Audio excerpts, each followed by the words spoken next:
All right, welcome back to Comic Talk 360. This is J77, and there is two trailers I want to talk about relating to comic books comic book movies that's coming out.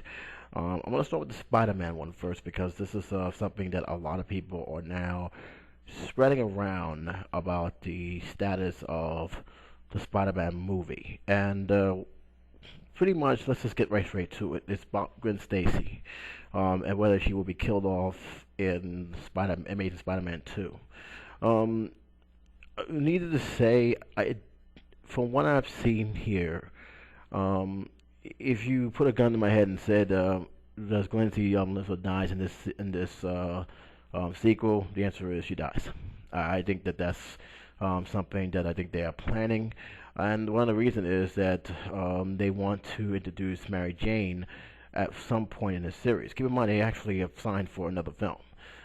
That film should be input and pre-production no later than 2015. It's 2014. So they really want to have these films out every no more than 3 years. And there is no way I can say that this film is going to be having Gwen Stacy in a trilogy, especially when it was already leaked that they actually have cast Mary Jane in this film.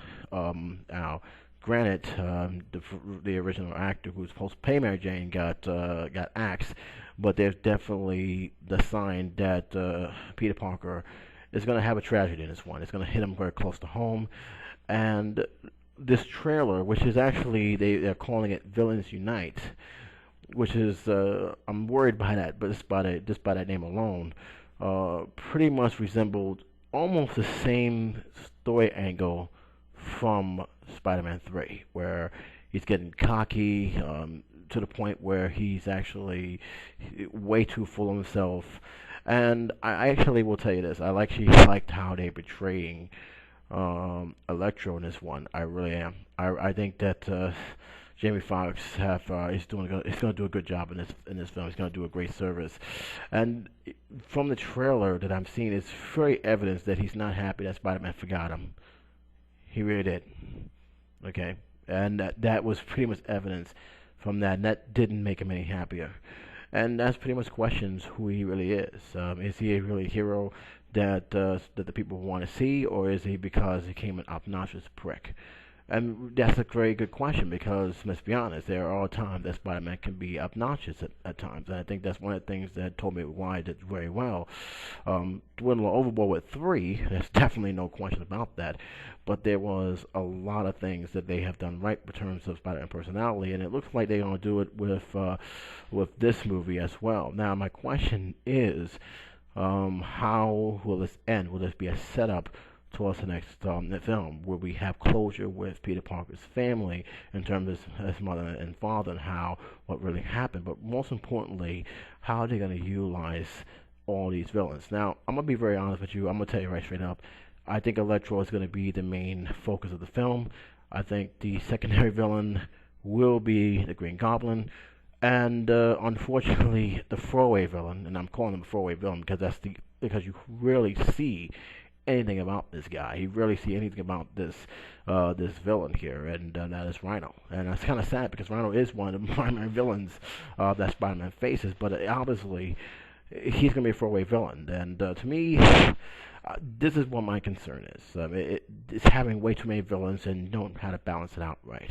To me, if Rhino was a throwaway villain, and I think he is, why did you put him in this movie? And that's the thing I'm going to be questioning when I see this film. But in terms of the overall story, I think it's going to be a better story than I think the one is. I did not like one too much. I thought action-wise was fine, but I thought that there were some things I think they missed and too recognizable to other things. And when I saw Aaron the Blockbuster Brothers his review, he liked the film.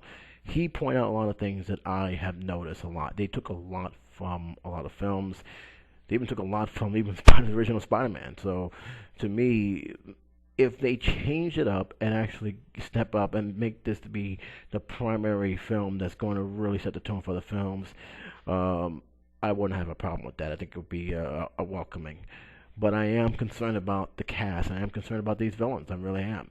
Many people are finding it exciting, but I'm more concerned about that than Gwen Stacy departure from this series. Look, she died in the comic books. It's obviously they want to keep true to the comic books if as much as possible, and if that means killing her off, which from what I've been reading and what I've been hearing, that I think that Emma Stone does not want to do a third one. I think she wants to move on away from it. Then it would be then it wouldn't shock me. My question is how they're going to do it. I don't think they're going to throw her off a building, just to roll off the bridge this time. I really don't. I think that they're going to change it up a little bit. How they change it up, we'll see. But do expect something major to happen. I don't see this as being a happy ending. Now on to the Captain America, the second trailer. I have seen the trailer. I did say I was going to see it and talk about it. And I've got one thing to say. Why was this trailer not the first trailer? This was a much better trailer in terms of revealing the Winter Soldier, how powerful he is, how dominant he is. I actually thought this was, in terms of presenting the new villain, a much, much better introduction than the first trailer. Because the first trailer, like I said before, and I made it, and this is also a correction, the first trailer didn't really give me much to work on. It didn't really give me something to actually say, I don't think this is going to be a Winter Soldier movie. I think it's going to be more about Shield. And even the second one, it did show that there's a friction going on with Shield, and I think it's pretty much out with the old and with the new. There's definitely a dividing line. But at least with this, I got more of what I actually wanted in the first trailer. And that is what Winter Soldier is. He didn't see much dialogue, and to be honest with you, I don't think he needs to say much dialogue. He just needs to show how dominant he is and how equal he is to Captain America. And it's something I'm actually looking forward to see how he does. I actually am seeing. I want to see how this film plays out because I'm excited for it. So I'm actually happy I saw that trailer. I'm actually happy that it worked out fine. I'm actually I'm actually glad that trailer showed more of what I expected from the first one in terms of who this villain is. So that's it. As for the reports that they gave away too much, I think they still did, but at least with this one, it gives me more hope that this will be about Winter Soldier and not Captain America, or I might say the Shield featuring Captain America with the Soldier. So that's my major gripe here. That's pretty much all I got to say about that. I will say this again for those who are worried about Gwen Stacy's departure. Because again, I think they're all going to kill her off. I really do. I don't see her making it in a third film. I think they're going to set it up where Mary Jane and Peter Parker will find each other and find healing within themselves in the third film, being if they don't mess it up. But I wouldn't be too concerned about that. I will be more concerned about how they're going to play off these villains because, like I said, I still think the major mistake that they did in Spider-Man 3 was they put way too many villains that didn't need to be in here. No question that the third film should have just had Peter Parker in the black suit and have the fourth film be strictly about Venom. Them and Venom. You can't put Venom with other characters. Venom needed to be his own film, his own entity. Just like what they did with the comic books. Have him go toe-to-toe with them. Show why the census doesn't work. You didn't have to rewrite the thing. I think they did fine when they showed the symptom being landing on Earth and actually coming in, but they didn't need to tie everything into one film. And I think they really put the eggs too much in one basket. I would have been happy if they stayed with the Sandman storyline. I think that was actually a very good storyline.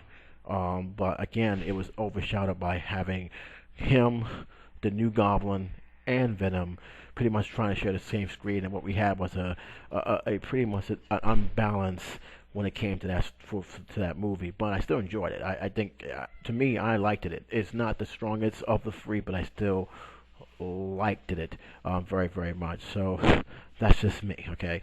That alone is what I'm more concerned about, not what's going to happen to Gwen Stacy in the second film. I think people are starting to take a little bit too much emphasis on that. If you read the comic books, there is a 50-50 chance she's going to be gone.